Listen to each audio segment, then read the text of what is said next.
Hello there, everyone. I'm Miles Glancy. I'm the general manager of Philharmonia Baroque Orchestra and Chorale. I'd like to welcome everyone to our next installment of Up on the Downbeat with Artistic Director of Dance Through Time, Jen Meller.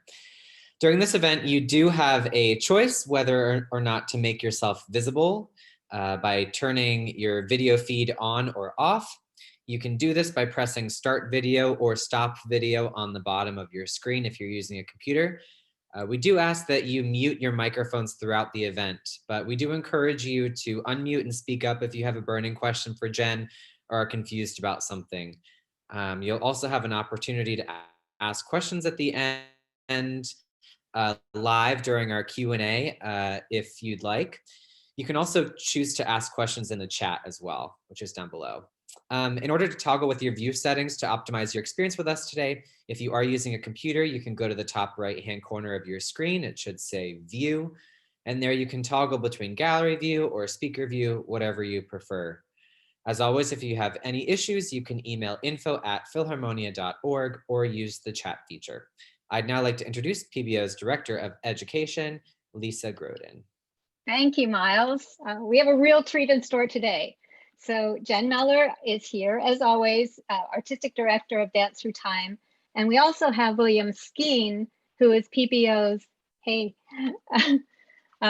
he's a cellist and viola da gambist with PBO, and he'll be playing live for us for this class. And we really thank both of them for collaborating on this extraordinary program today.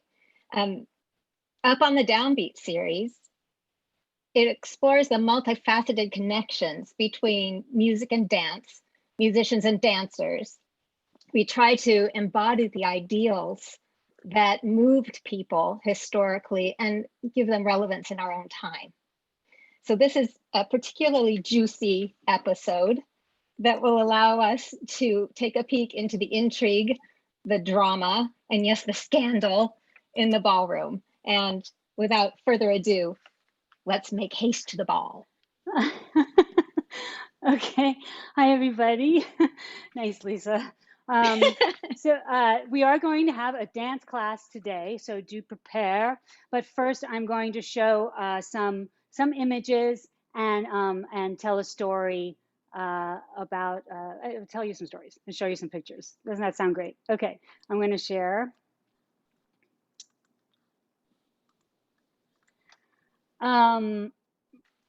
We've done, this is our fourth session. We had an 18th century dance lesson when we kind of went through the dance suite. We looked at the notation, the dance notation from the 18th century and embodying the squiggles. And the last one that we had, we talked about dancing with the passions used in theatrical dancing at the time. For this presentation, I'm referencing a couple of things. One is a great exhibit that was at the Metropolitan Museum of Art called Visitors to Versailles. And it came along with a wonderful book that I didn't get to see the exhibit, but it came with a wonderful book that showed all that was in the collection. It had wonderful stories in it. And so some of the images in this presentation are from that book. So they're not necessarily found easily on the internet. And also, I mean, the Met is just one of my favorite places ever. This image on the first screen right here is from these wonderful etchings by this man named Abraham Boss or Bossy. I'm going to put links in the chat as I go. If you want to look at more of his prints, they're wonderful because they show these sort of daily life scenes of people in the bedroom being sick or scandalous things happening. This here is, I think it's just called the Nobleman. And I just think if you look at the scene and the expressions on the faces, like the guy on the right, I think they're drunk and they're just hanging out, chilling on a balcony. So I just think this gives me, anyway, it gives kind of a cool slice of life here. How do I go to the next? Okay. This is from that book, Visitors to Versailles. I'm going to put a link to this. So let's imagine ourselves maybe going to Versailles. We're noblemen, noble ladies, and this sort of view that welcomes us as we are arriving at Versailles. We're going to go into our quarters, our apartment. that have been secured for us, and then probably party for like many days in a row with the king. I'm going to tell one story. There's extensive memoirs from this guy who hung out at Versailles a lot during the reign of Louis XIV, and he's called the Duc de Saint-Simon. And he had many stories, and you actually can find all of these memoirs online. I'm going to post a link to that too. It's just wonderful to sort of see a little bit about daily life at court and the scandals therein. So I'm going to show you some different pictures while I tell you this one story from his memoirs. He says, "From just before Candlemas Day to Easter of this year, nothing was heard of but balls and pleasures of the court. The king gave several masquerades by which he was much amused. At one of these balls at Marly, a ridiculous scene occurred." Marly was a separate house that was on the grounds of Versailles. "Dancers were wanting, and Madame de Luxembourg, on account of this, obtained an invitation, but with great difficulty, for she lived in such a fashion that no woman would see her." So we know what kind of fashion that is, right? She was a salute. Okay, Monsieur de Luxembourg was perhaps the only person in France who was ignorant of Madame's conduct. He lived with his wife on apparently good terms, and as though he had not the slightest mistrust of her.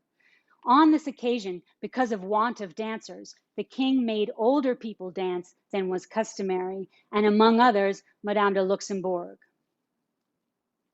or Monsieur de Luxembourg.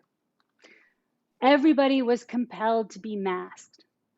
Monsieur de Luxembourg spoke on this subject to Monsieur le Prince, who, malicious as any monkey, determined to divert all the court and himself at the Duke's expense. He invited Monsieur de Luxembourg to supper, and after that meal was over, masked him according to his fancy. Soon after my arrival at the ball, I saw a figure strangely clad in long flowing muslin and with a headdress on which was fixed the horns of a stag, so high that they became entangled in the chandelier. Of course, everybody was much astonished at so strange a sight, and all thought that the mask must be very sure of his wife to deck himself so. Suddenly, the mask turned around and showed us Monsieur de Luxembourg. The burst of laughter at this was scandalous. Good Monsieur de Luxembourg, who never was very remarkable for wit, benignly took all this laughter as having been excited simply by the singularity of his costume, and to the questions addressed him, replied quite simply that his dress had been arranged by Monsieur le Prince, and turning to the right and to the left, he admired himself and strutted with pleasure.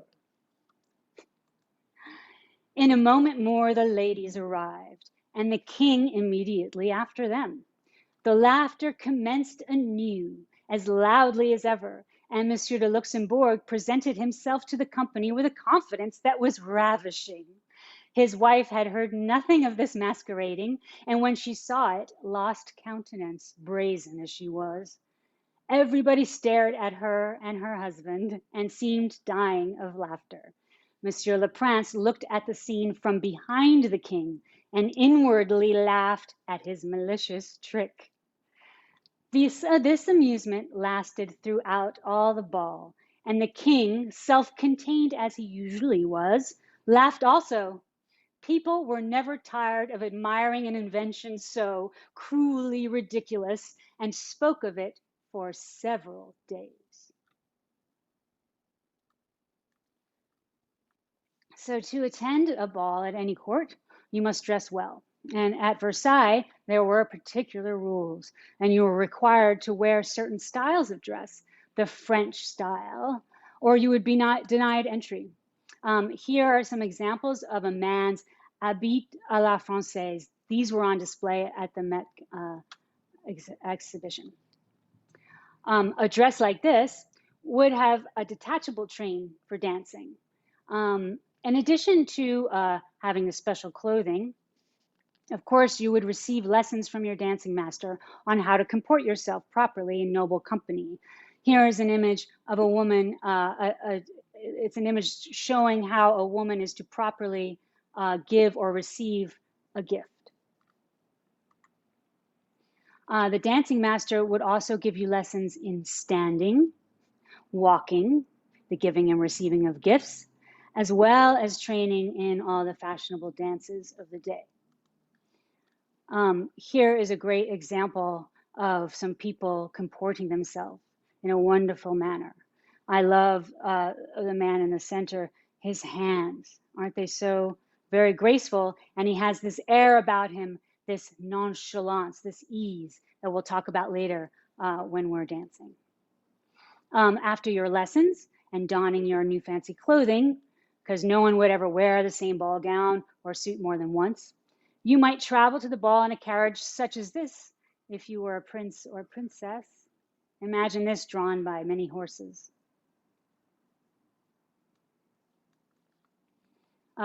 Once arriving at Versailles, you might take a tour through the garden labyrinth. I'm a fan of labyrinths, so I had to put this in there. I love that we have here on the left is the entrance to the labyrinth. Doesn't that just look so inviting and magical? And then the map of the labyrinth there. Oh, I would just love to be in that right now.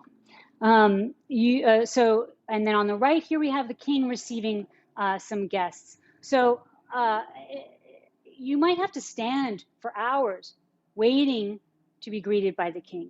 And this is one reason why lessons on how to stand are necessary for endurance as well as for grace. Note the red-heeled shoes. This was a big, they were very much in fashion for a time, so much so that I remember reading somewhere in an 18th century writing, somebody complaining that all the dancers had black shoes with red heels, and it was getting really redundant.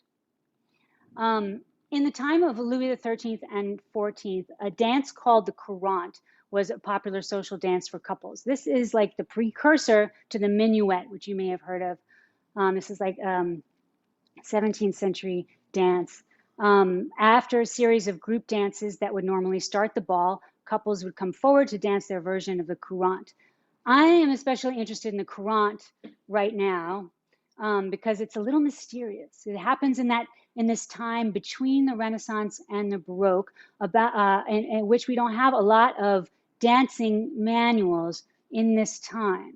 And there isn't a lot of clear instruction on how to dance it. So anyway, I just love looking into this, and I've been doing this recently, and I'm going to share this with you today. It requires a certain amount of skill and attention to the music on the part of the dancer to dance the courant. A popular dancing master, I say popular because he's popular in our time, because he wrote a book that contains like probably the most clear dancing instructions. His name is Pierre Rameau. And he states in his book that although the courant wasn't popular anymore by the time his book was published in 1725, it was still an important dance for students to learn because mastery of the courant steps would give them enough skill to dance any dance. This is a picture of a painting that I actually saw in person in Copenhagen. And it looks to me like they might be dancing a courant. Here are some notations of a courant from a German dancing manual from 1717. It would have been an improvised dance, but also there were some notated versions, figured versions. These are very simple, not to go too deep into the notation right now, but we start here, excuse me, I'm gonna put a thing. We start here at the bottom where you see these little half circle figures that represents the gentleman and the lady, and they're just following these lines around space. So just here, really making a circle around the room. And this is the notation I thought was so beautiful, I put it in here. This is the notation that Bill is going to play of the courant. We're just going to do this A section, and we'll talk more about, let Bill talk about that a little bit in a bit. After we do the courant, this is the book that comes from. This is a really cool looking book. After that, we're going to do a country dance from Playford. And I believe this is from the 1718 edition. There were so many editions of these country dance books by Playford, but this is called The Collier's Daughter. and super fun. And we'll do that after our courant, as would have been customarily done at the ball at court. After all of the solo dances and all ballroom couple dances like the courant, at the end, everybody would join in country dancing. And here is one of my favorite illustrations of people country dancing. And this is from William Hogarth's book, Analysis of Beauty, wonderful book about the aesthetics of in the 18th century. That's from 1753. But it's notable here that in the front, we have the perfect couple doing dancing. And then as it goes down the line, people get more and more, well, ruckus, I suppose. I love this, all the tricorn hats here piled up on the floor in the front. Anyway, again, you can just leap into that picture and imagine yourself there. Love things like this. So at court, by the reign of Louis XIII and XIV, there were around maybe 200 singers and instrumentalists at Versailles. There were special ensembles for every occasion. There was an ensemble that played in the garden. There were ones that played at the court balls, of course, ones that would play in your chambers. Of course, there were musicians who played at church and the ones that played for the spectacles. So lots of musicians employed. And I feel like this is a good time. Oh, I'm going to paste one more thing in the chat, which is this wonderful website that can tell you a lot more about court music in at the Baroque era. And now I will segue into to William and close this show. Hello, everyone. Jen and Lisa have asked me to come be the musician for the class today and to bring this special antique instrument, which is it's not literally antique. This is made in 2001, but it's a copy of a 1670 instrument. It's a viola da gamba, for those of you who haven't seen this before. The viola da gamba, in English, we use the nickname the viol or the gamba. And the viol just means any string instrument, and the gamba means your legs. So it's the string instrument that you hold with your legs, basically what it translates to. The gamba family, the viola da gamba family, was usually played together in consort of a treble instrument, a tenor size instrument, and this one, which is the bass size instrument. The bass gamba became the solo instrument. So this piece that I'm playing today is actually a solo for the bass viol, and there are just thousands of pieces written in the French court, specifically for the viola da gamba, the bass viola da gamba. Basically, its life spanned from about 1450 to about 1750, and of course was rediscovered in the early 20th century.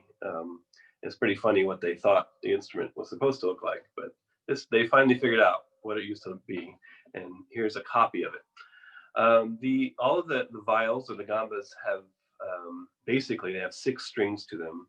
There was a 7th string added later on by the French composers and musicians, and they also have frets, of course, just like on a guitar. So the tuning is exactly the same as a Renaissance lute, except at a different pitch level, but which is very similar to today's guitar tuning, which guitars came from the lutes, but they would be tuned this way, right? So it's just a change of one finger to make it sound like a guitar. Unlike the guitar, these frets are completely movable. I don't want to move them too much because they're set just right, but they're made of gut strings that have lost their other uses otherwise, and I use them as gut to put as on the frets, and then I can change the pitch very slightly.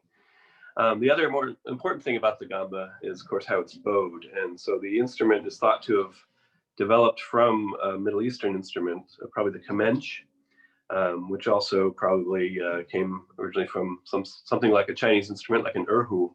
And like those two instruments and the rest of the world, they bow correctly, which is by holding the bow from underneath, as opposed to like a violin or a cello where you hold it over that. So that's called the overhand grip, and they call this the underhand grip. Right.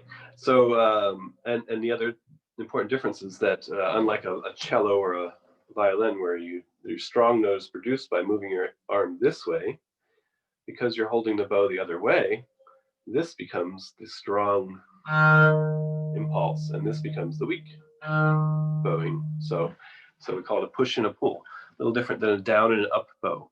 So just so you can hear a little bit of this, I've chosen a piece today, which is not actually for the viol, except for the fact that I wrote it myself. It's a piece by Nicolas Matthes, actually, that I've arranged for the viol. It's originally a violin piece from a book of airs from about 1695. Not sure exactly when it was written, but somewhere in there. Matthes was an Italian composer, as the name implies, but he lived eventually in London and wrote these really beautiful songs just for solo violin with a continuo instrument of your choice. I love this tune so much. I thought, what if I can, write in both the violin part and the bass part together, and then I added chords so that I could roll from the bass to the solo part back and forth. This is a little sarabande, which is another dance, a slower dance than a courant in 3 also. And it's called the sarabanda amorosa, so the amorous sarabande. A good piece for today, I think. So I'll play this first with the first time through with no ornaments, just as it is in the page, and then I'll add a few ornaments as we go through. All right, so here we go.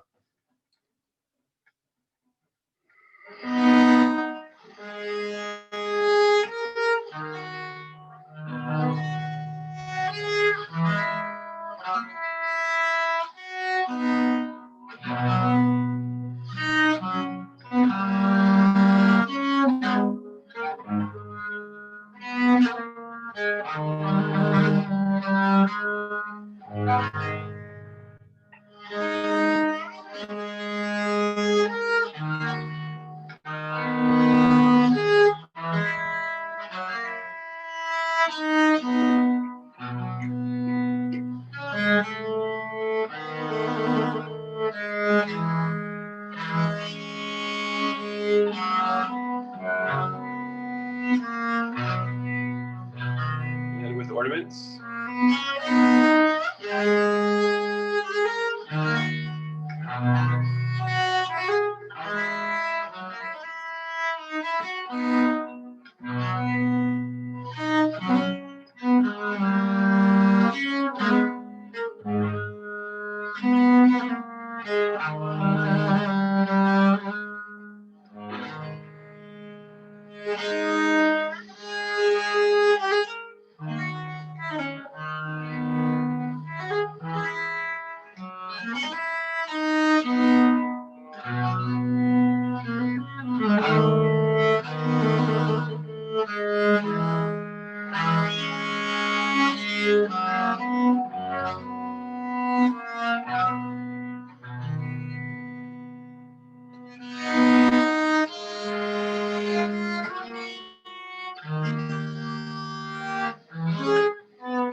So I'll go ahead and pass this along to Jen, and we'll start doing some dancing. Thanks so much for listening. Thanks, Bill. That was beautiful. Okay, everybody, why don't we, those who'd like to dance, why don't we stand up? Imagine that. Let's get the blood flowing a little bit. And I'd love it if you turn on your video and join party if you like. And let's go ahead and I'm going to tilt down my feet. And let's go ahead and just take a moment. Is everybody muted, or is that, oh, let's make sure that May is muted. Can I mute her? Can I mute? There's a lot of, I'm muting. Okay, sorry. Let's take a moment to just come into our bodies and take note of our space. Just take a moment to look away from the screen, looking around us, noticing our space. I'd like you to notice what you're going to consider forward in your space, which is probably the computer screen. What's to your left? What's to your right? Really look at it. We're going to need that for spatial recognition. And what's directly behind you? Let's take a little survey. And now come to standing, and let's take a feel of our heads. Imagine that your head, your skull resting on top of your spine, the place of connection being, of course, very high behind the ears. The skull is very high up on the spine. Imagine your head is floating and it's filled with helium. Bill, I'm going to mute you again. Imagine your head is floating, and like a balloon, it's just sort of gently waving in the breeze. Can you allow your head to be that free? Let the jaw or chin drop forward a little bit. Feel the head growing from the back. See if you can let your head go so much that it moves on its own from the very inside, from the top of the spine, like the way a balloon might move, like slightly if it were in your room, right, inside. But without you controlling it. Let it be that loose. And notice how it moves. So as we dance, let's try to keep coming back to our head and neck, letting our necks be free. We don't need our necks to dance today.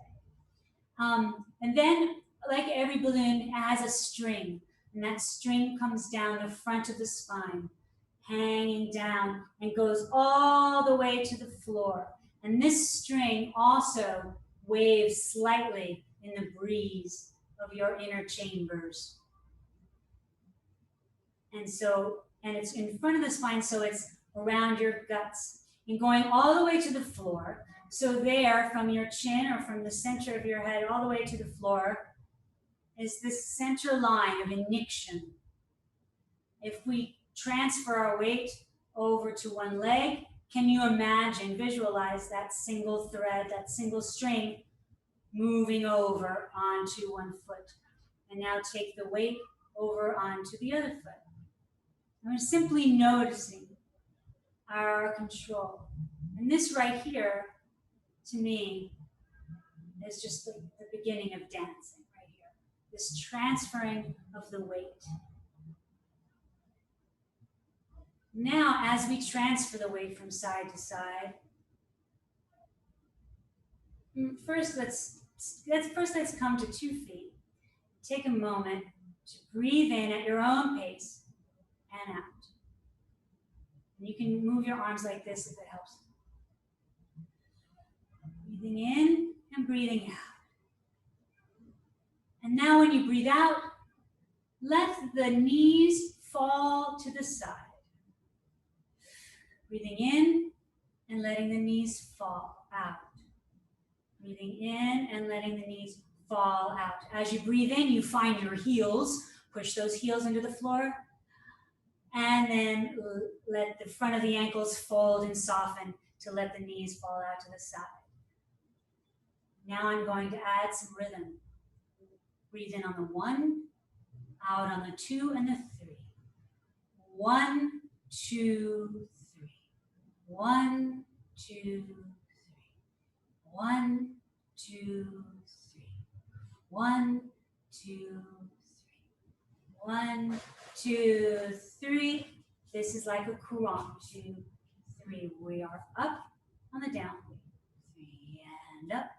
2, 3. Now it's up to you how you like to experience or express yourself through this bend and rise. Right? Is it quick for you? 2, 3 and up. Does it have drama? 3. Do you do it differently every time? This is your expressive self in the dance. Now, I'd like to introduce a new rhythm. The courant is special in that it goes between 2 rhythms. We have our 1, 2, 3, 1, 2, 3, and we also have 1, 2, 1, 2.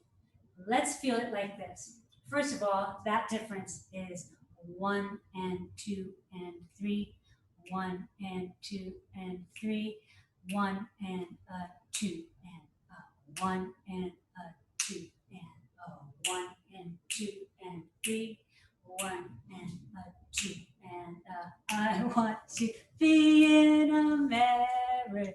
So it's that same, it's that like clave, right? 1, 2, 3, 1, 2, 1, 2, right? Just real slow. So what we'll do is we'll go 1, 2, 1, 2, 3, 1, 2, and 1, 2, 3, 1, 2, and 1, 2, 3, 1, 2, and 1, 2, 3,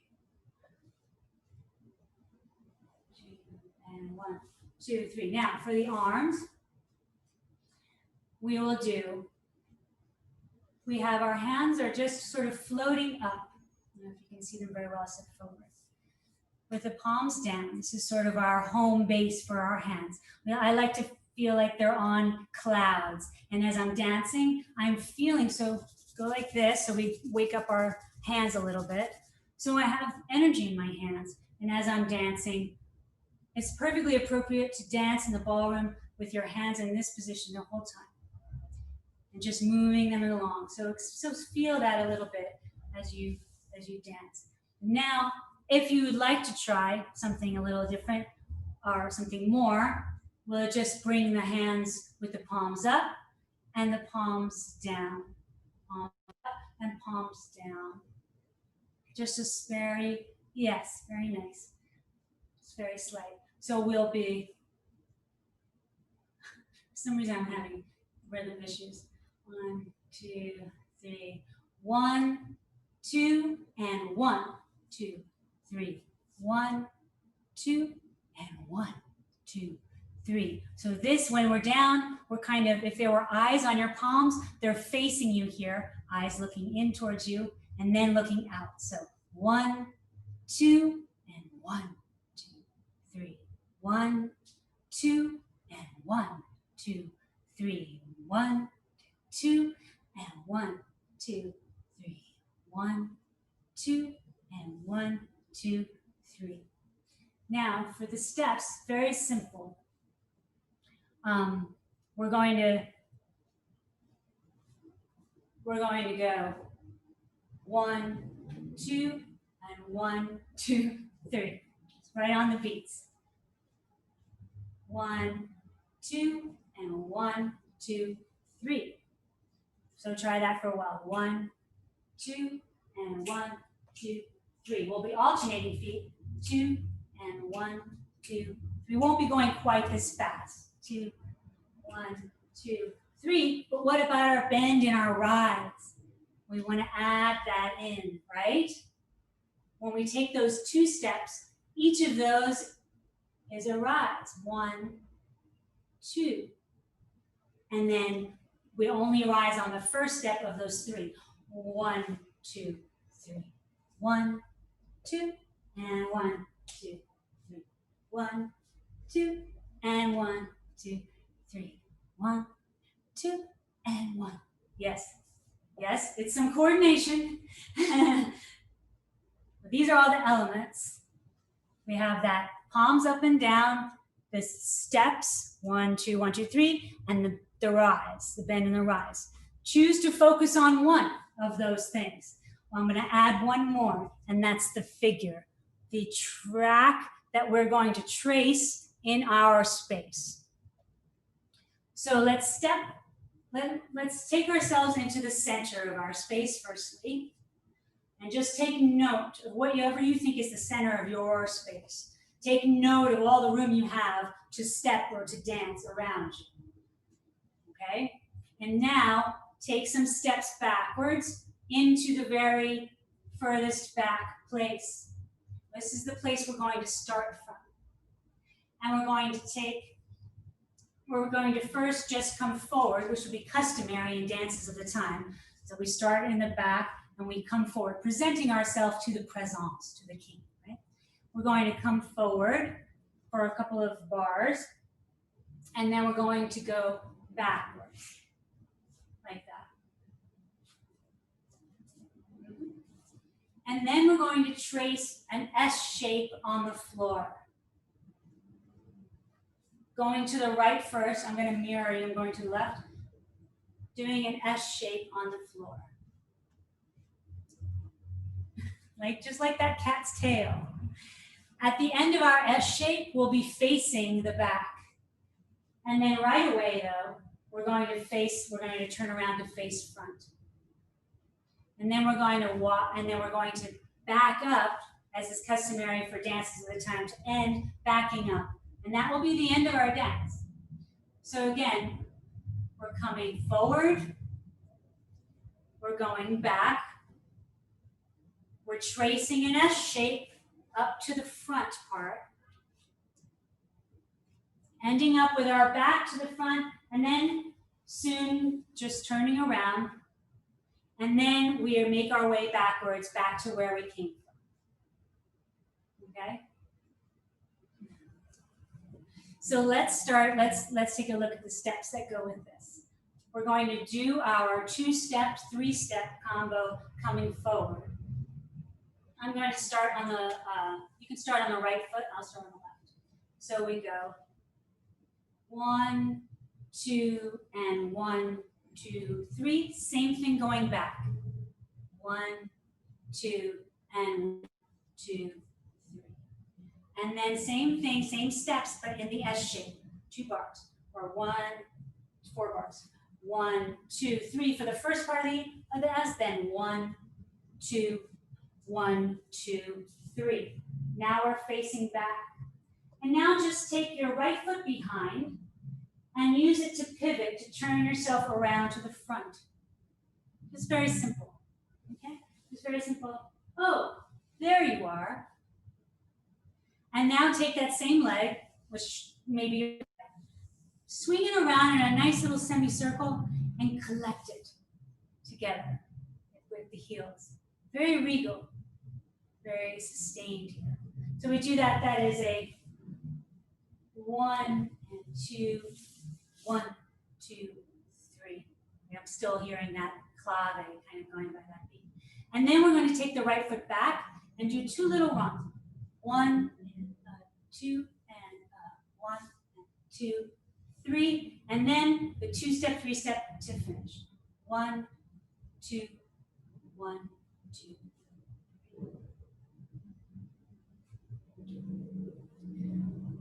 Let's do that. Let's review that all again. And then I will show, maybe we'll hear it with a little music. I do want to show you how to bow so we can open the dance in the proper way. Normally I would have shown that first, but I wanted to make sure we got through the dance. So let's start at the beginning. Count to 3. I'm just going to double check my notes because sometimes I do get off.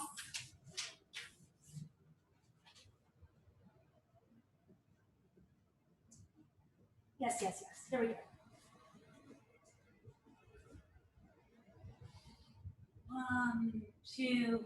Here is what we do. 2, 1, 2, and 1, 2. Same going back. 1, 2, and 1, 2. Now your little S shape. 1, 2, and 1, 2, 3. Second part of the S. 2, and 1, 2 to the face of that.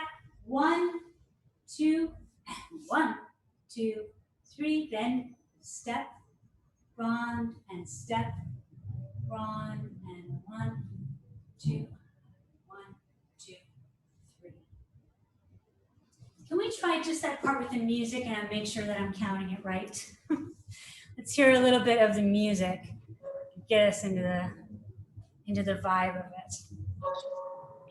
We're going to let the first 4 bars go by because those are the bars we're going to use to do our bows. So we have some time before we come in. Okay. Thanks. Yeah. And do you want it a little slower than just what you did, or? Yeah. Do it like. Do you remember how we've been doing it? Okay.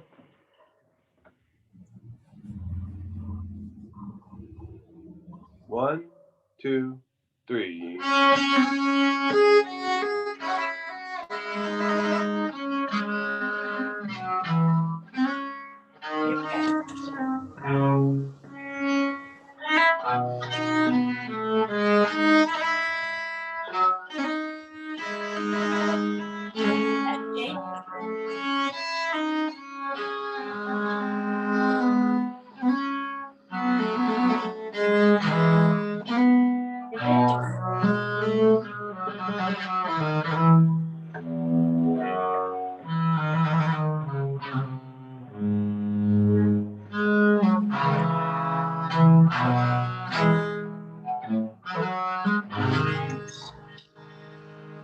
Yes, good. We got it right. It fits perfectly. Wow. Okay, let's learn quickly the bows so we can do that in 4. Normally, I'm very bored with bows, but I recently, bows of the 18th century, that is, but I recently found a good description of bows that I liked. And it goes like this. There are so many different kinds, and every dancing master has their own version. But I am rather fond of this. We stand with one foot in front. Let's take the favorite foot. Put your right foot in front. This is called 4th position. It's basically just taking, it's the position you would be in if you just took 1 step forward. And our weight is on our back leg, the line of inniction back there. What we're going to do is just take that front leg and move it till it's parallel with the other one, right? Into the 2nd position. Transfer our weight to that other foot, and then bring this foot back. So we end in the same position that we started, that 4th position. But what's interesting, one of the interesting things about this is that if you take it here from here to that 2nd position, and then bring this one back, you wind up stepping just one little bit away from the person you're bowing to. And to me, that's the true definition of an honor. You're giving them some space. I like that. So, but there's one more part to this bow, is that while you step to the side, that's when you bend at the waist, give a little bit of a bend here, and then come up again to put your weight on that back foot. And the trick is to make that very smooth. So we have our here, just kind of, and you know, in your own sort of style. And probably our eyes, I think, remain fixed on the person we're bowing to, instead of looking down like I just did.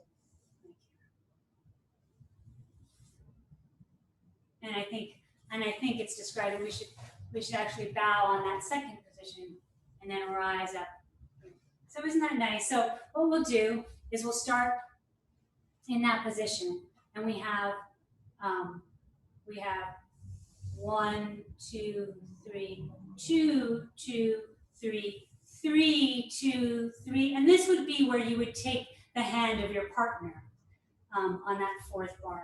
But you can do that, but then we'll just dance with our regular hands. So we'll start in this position. I'll mirror you. We'll do that bow for the first 4 bars, and then we'll try to dance. How about that? With William playing for us. Yes? Just like before. Let's try it. Great.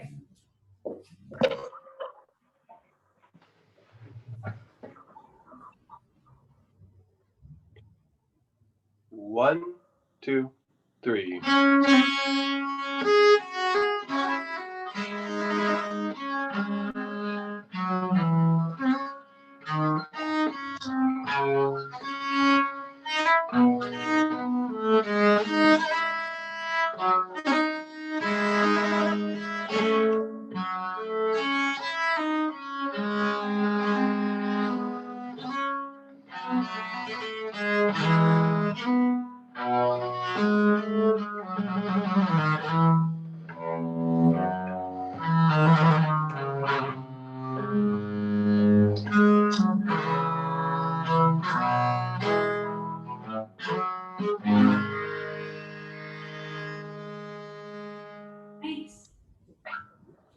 Should we try it just one more time? I want to give one cue. Remember we talked about this air of nonchalance. So this air of ease. Like if you're performing or when you're at the ball dancing, all of the nobility has dancing masters. Everybody knows the dance you're dancing. Everybody knows the music you're playing. So what distinguishes you? That is your personal style and how much nonchalance I think that you had. Like you do this before breakfast every day, it's nothing, right? So we want to find your own personal place for this. Of course, with a lot of training, then you can have more nonchalance as you have this more balance, but that's what it's all about. But just this air of that. Let's try it again with a little bit of that. Nobody's watching. I mean, it doesn't matter if you mess up, but listening to the music and having that feeling. Okay, let's try it one more time.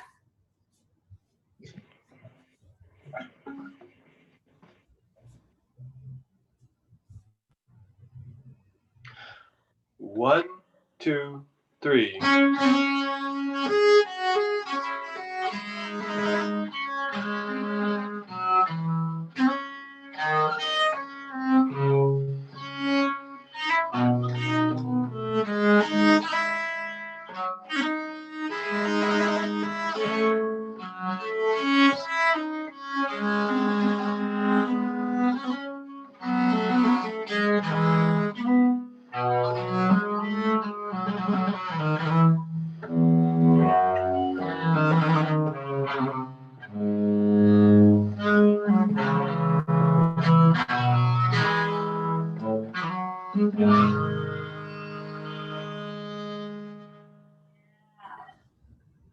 Do you feel it? Okay. Let's move on to the country dance. So after all of the courants and then we get to do the country dance. Now, the Collier's Daughter is a really fun country dance, but you need a partner and you need at least like 4 or 6 other people to do it.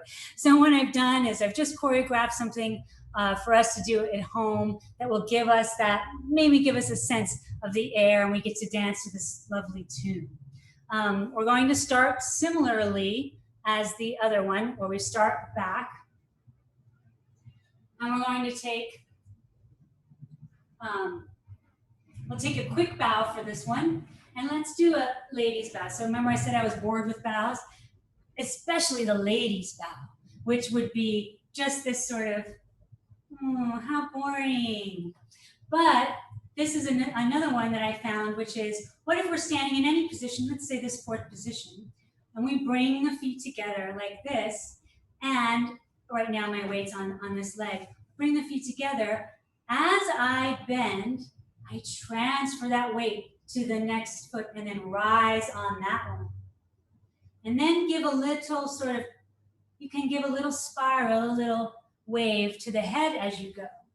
So this just slightly going from one foot to the next. Of course, we have to play with that and make it not grotesque, make it noble and subtle. But let's try that. We'll do a quick one of that. We'll get an intro from William. Do a quick one of that, and then we'll start the dance. It'll be quick. We'll have 4 steps up. 1, 2, 3 together. 1, 2, 3, and 4 steps back. 4 beats back, right? And then we'll go 4, 2, 3 up. And we'll do a little rigodon step. Just go together, together, and jump. And together and jump. And then we're going to do a spiral. Go over your right shoulder and spiral 1, 2, back to your place 4, 5, 6, 7, 8, and then a little spiral around 1, 2, 3, 4, 5, 6, 7 together. Okay?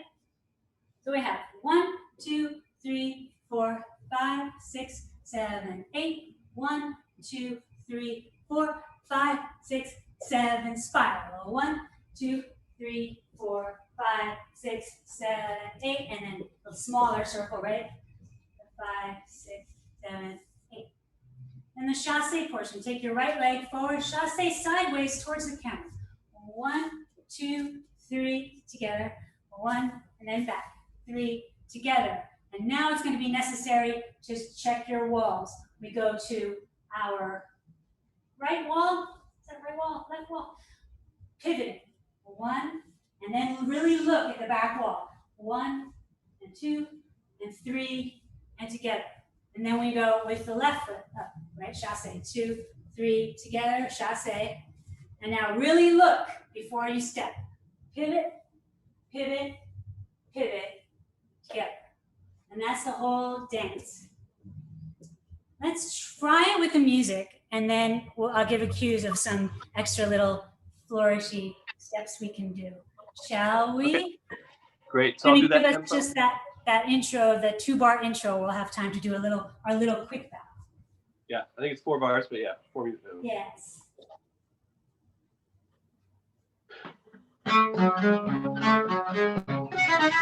Here we go.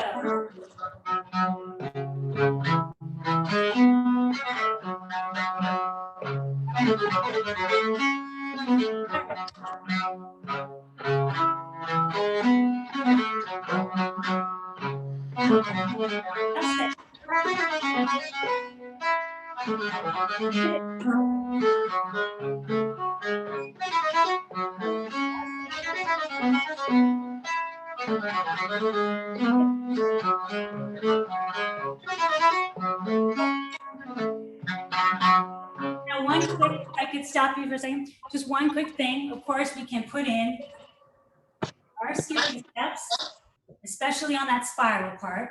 We'll make it more fun. Add a turn wherever you want. And then for our pivots, when we do our pivots, I like to put a little, maybe put a little beat there, you know? But there's a thing here, you want to feel the music, and there's a thing they talk about, this natural movement.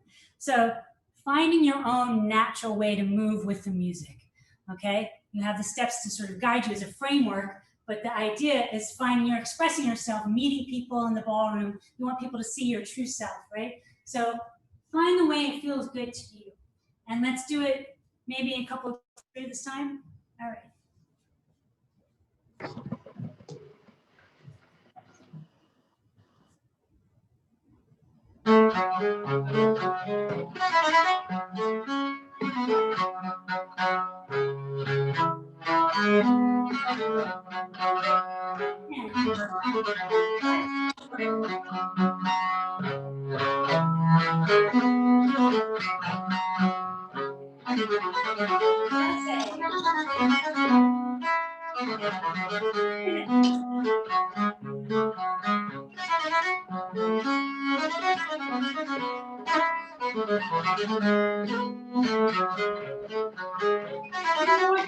Up and back.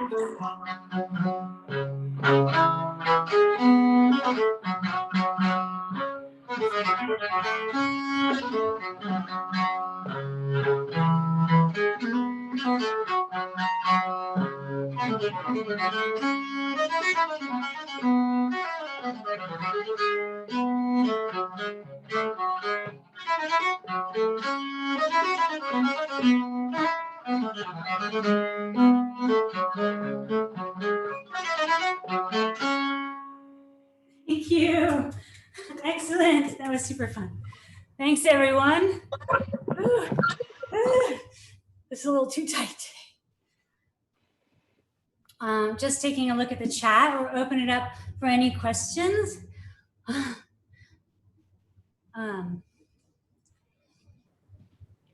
Yes, Lydia. Wonderful. I feel so light. Good. Yay. And the music with it, live music. Awesome, Mr. Bill. So I have a question on the first one. Like, is it 1, 2, 3, 1, 2, 3? Is that differentiation, or is it 1, 2, and 3, 1, 2, 3? Can you hear it? 1, 2, 3, 1, 2, 3. Or is it 1, 2, and 3, 1, 2, 3? Interesting. Well, the and is where I would put when I'm feeling the bar in 2. Yeah, So right. that's what it is, right? That's what it is. Yes. Thank 1 you. and yeah. Do you have anything to say about that, Bill? I think Miles, you could unpin me so that people can see, maybe see in gallery view if they want. Yeah. No, I mean, I'm a little confused myself sometimes when your 3 and my 3, don't always match. So it's hard to tell. Well, I mean, Yeah.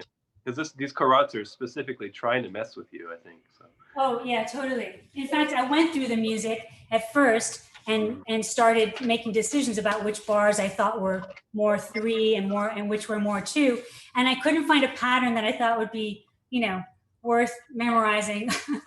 It was like first it started to be patterny, like 2 3 2 3, but then it just went off the rails from there. So I decided we would just alternate and go with that. Yeah.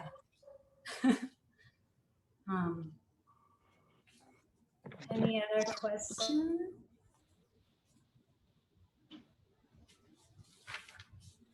In the chat, someone is saying, can we see a Baroque group doing this dance?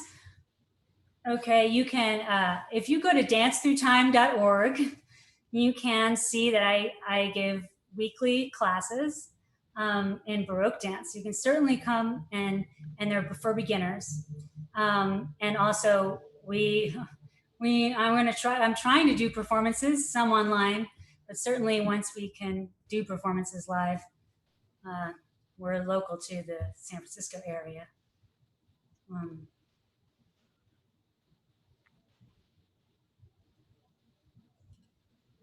Yes.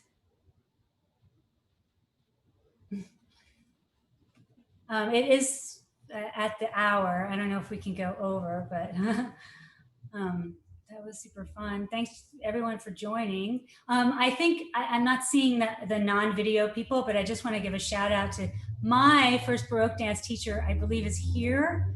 Philippa, do you feel like turning on your screen and saying hello to everyone? Because she is my teacher, and anyway, I don't know if she's here, but she's still here. But hi, Philippa. I am. Yes, sorry. I was trying to send you a note. Hang on, I'm getting my video off. There we go. Sorry. I'm just sitting and enjoying it. It's so nice to see you. Anyway, I just thought it would be nice to give a shout out. Philippa also gives a lot of classes online too, and teaches about the notation and everything. And if you want to be on, if you go to Dance Through Time, you can send me an email, and I'll tell you about all the Baroque and early dance stuff that's happening online right now, which is a lot actually. So I have an email list, and I send all of that out so that we can all just join in each other's good times and dance as much as possible. Baroque actually, thank you, dancing at home is so perfect for Baroque dance because we generally take small steps and use small spaces. So, thanks very much. Thank you, Jen, and thank you, Bill. And it's wonderful to see all of you and to dance with all of you. And when do we get to hear live viol music and dance to it?